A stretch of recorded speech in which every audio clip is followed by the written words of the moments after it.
Hey, this is Steve Rode. I'm here with Damon Day for another Get Out of Debt Guys show. This week is a little bit different. You're listening to us on a podcast, probably, but we're also testing a new approach, which is online webinar. So you can actually see our faces when we're doing this, and we'll see how it works. You know, if it works well, then Damon, I'll share the link and I'll let you know how to find it. If it doesn't work well, it never happened. Okay. All right. You know, we've had a lot of people who have been listening to the show, which is a good thing. Yeah. Yeah.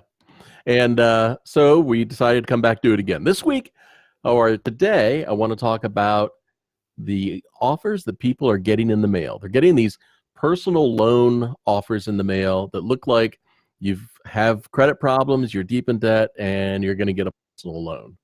So I think we should talk for a minute about what to do if you get one of these offers. At first, it's exciting. You think it's going to be approved.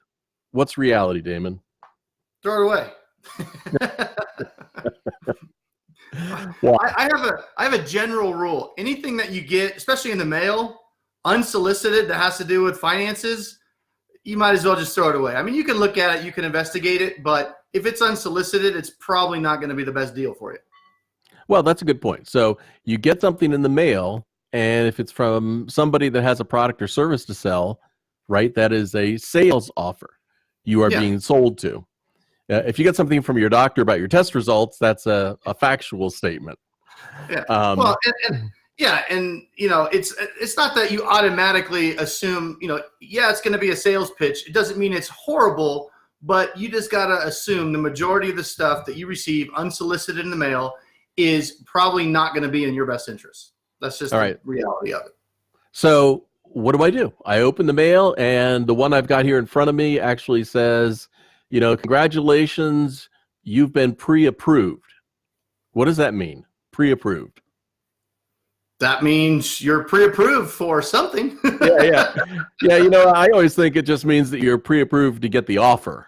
You're pre-approved to call and get a sales pitch. That's So you've got a lot of debt. You may be behind. You may have struggled a little bit. You get a loan offer in the mail, and it seems great. I'm going to lower my payment. It says I'm going to lower my payment. I'm going to cut my total interest rates in half, and it's all going to go away. No collateral, no balance transfers, no cash advance fees, low monthly fees. Tell me, how do I evaluate? What questions should somebody ask the salesperson when they call the toll-free number? I don't know. That's probably more your department. The first thing I would ask is, who is the actual lending institution? Where am I getting the money from? You know, with these offers that are coming, a lot of them are just lead generators to sell some other type of debt relief service, whether it's debt settlement, debt resolution, debt verification, or something else that starts with the word debt. And what I always think that people should ask is, if you get my information and I don't qualify for the loan, can you provide any other assistance? If they say yes, that's what you really need to listen to, because sending somebody a magical loan offer where the majority of people get told, hold on, let me run this through underwriting. Oh, by the way, you didn't qualify, but we've got these other great things. For me, that should be a red flag.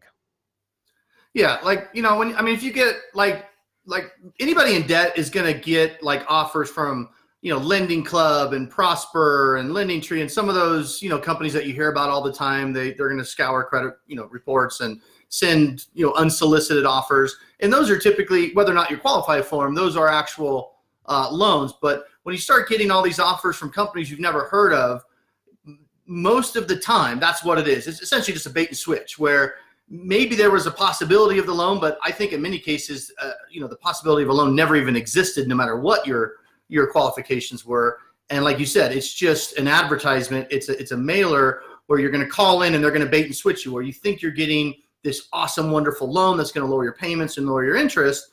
And then they come back and they say, oh yeah, we might be able to qualify you. You know, they use, psychological tactics, right? They get you all excited. You're going to get this loan. You're going to save all this money. And then they go smoke a cigarette and talk to underwriting and then come back and, oh, I'm so sorry, but because of, your high debt to income ratio or your low FICO score, which are things that all these people have typically that are getting these mailers anyway. That's why they're getting targeted. They know that you're not going to have these, normal qualifications, and they're going to have a hard time getting a normal consolidation loan. So they kind of play on that and they say, oh, I'm sorry, you didn't qualify, but we have something else that actually would be a lot better. And then they go on to explain this weird Frankenstein thing that they're calling typically a consolidation loan. And they almost mask it like, there's this loan and it's going to be 0% interest and it's going to lower your payment and you're going to have all this debt paid off in 3 years. And the more you dig, it sounds great, but it sounds like it's better than the original consolidation loan that was offered. So why do I not qualify for the normal consolidation loan at 10%, but I qualify for this new fancy weird thing at 0% interest with lower payments? It doesn't make any sense. And that's because they're just bait and switching you into a debt settlement program, but they're not really explaining what the debt settlement program is. The sales guy is pitching it like it's some weird loan that you pay no interest in some of the principal, and it confuses a lot of people. But when you're desperate and you don't know what else to do and you can't afford the payments, it sounds better than what you've been doing, and that's the problem, and that's why they pitch it and sell it like that. Mm-hmm. And then they use that the psychology of, oh, you're screwed, and oh, by the way, we've got this lifeline for you. And then people, for what they think are lack of better options, they go for it. One of the things I'd like for people to do is turn the offer over and read the fine print on the back. The offers that concern me the most are the ones that on the front look like they're just a straight offer for a loan. But then you turn it over and you look at the back, and it generally says, we are not a lender and we are not a loan broker. Yeah. So or it'll almost say, this is not a, like the front will say, this is a loan. And the back will say, this is not a loan. I wish that people would just take an extra 30 seconds to look at the offer before giving up their personal information. Yeah. I can't tell you how many clients come to me after they've gone through this, and a lot of them enrolled in these debt settlement programs. And I end up having to explain to them what they got into because they don't even fully understand it. That some of them even still think it's a loan, and they're making these payments to this company thinking that it's some kind of debt consolidation loan. And it's gotten to the point now where it's so bad, and there's just so many companies that do it. I don't even need to see the actual documentation anymore. I can just listen to the explanation from the client as far as what happened. And I can say, oh, well, then here's what you're in. I don't even need to see the documentation to tell you that you did not get a loan. You got into a debt settlement program. Here's what's going to happen. And most of these people just have like this epiphany. Like when I tell them what they got into, that was never explained to them. They have no idea what they actually got into. Well, here's the funny part is that, so people feel, we all, even myself, we all feel stupid when we're talking to somebody on the phone and we don't really understand what they're saying. Nobody likes to say, wait a minute. They should. We all should say, wait a minute, I don't understand what you're saying. So just yesterday, someone sent me a call to one of these companies. And it was a recorded call, yeah. And the salesperson is explaining the program.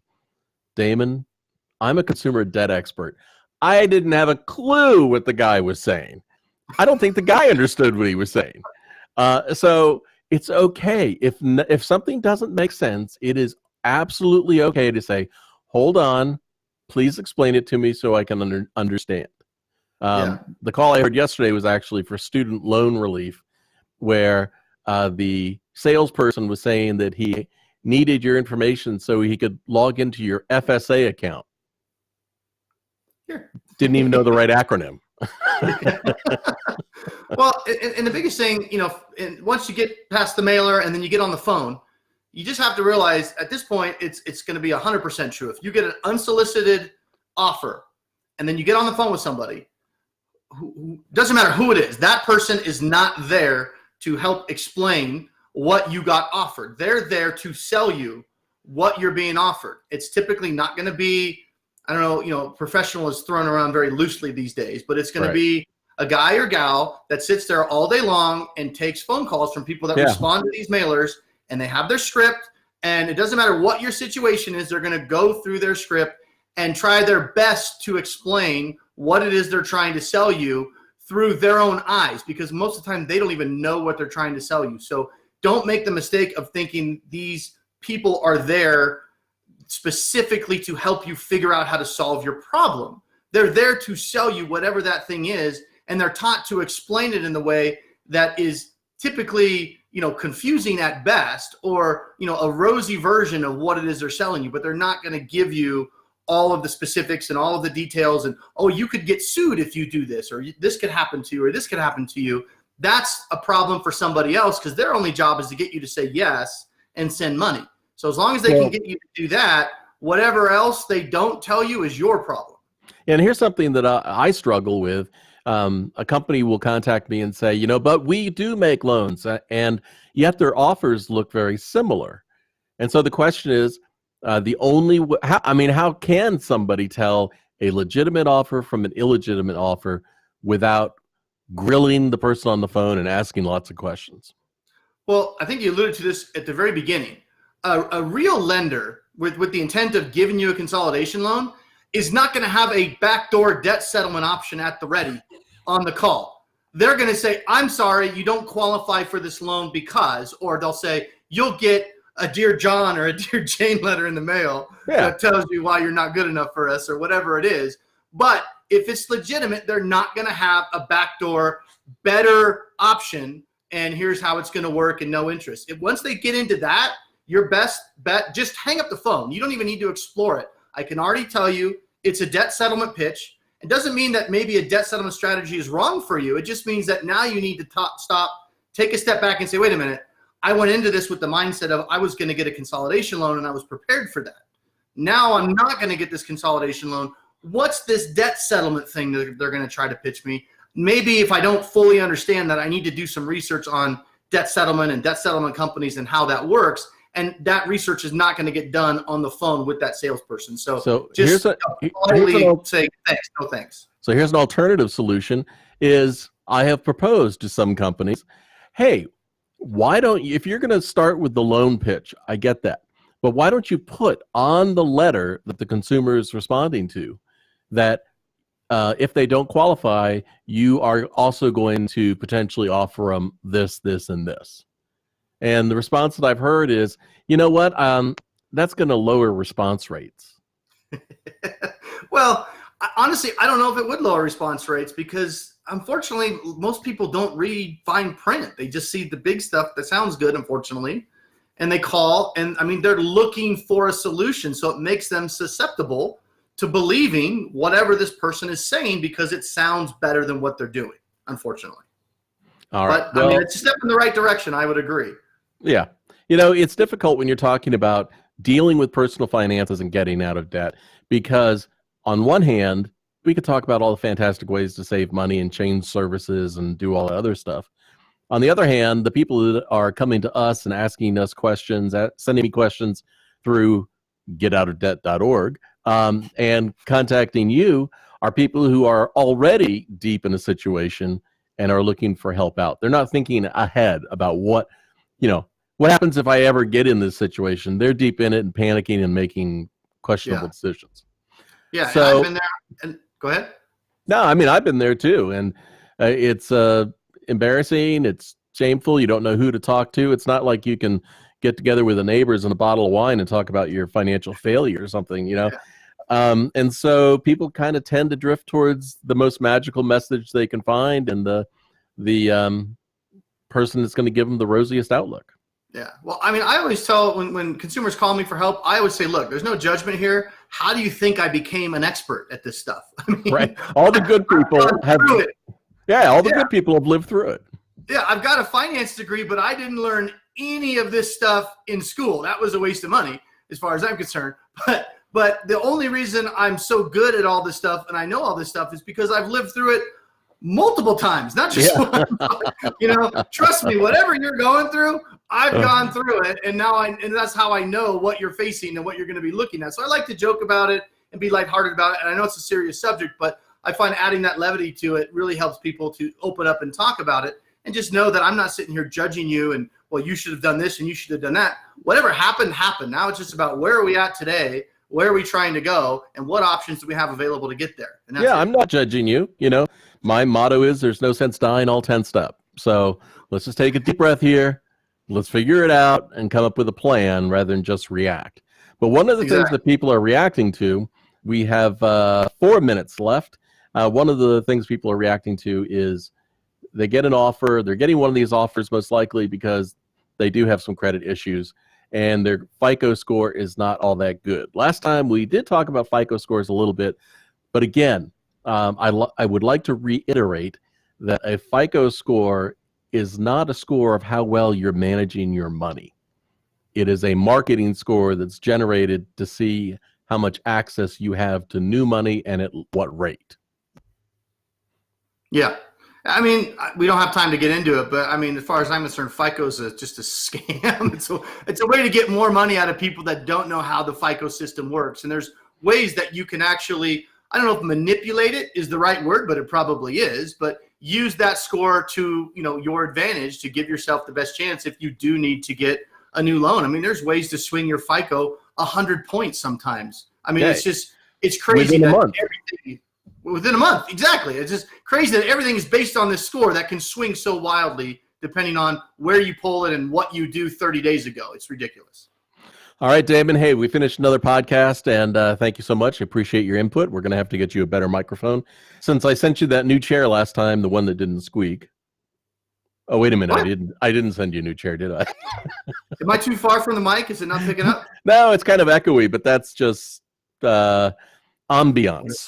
What if I got in like this? Oh, that's a little bit better. But now we got an eyebrow camera. All right, I'm here to do the podcast. That is excellent, by the way.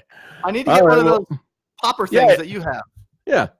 Just get actually, if you want to do the cheap one, it's just you bend a coat hanger and put a pantyhose over it. That's all. Well, that would be fine, except we're doing video. It deals with a certain crowd. That's all. not our target audience, Steve. Speak for yourself.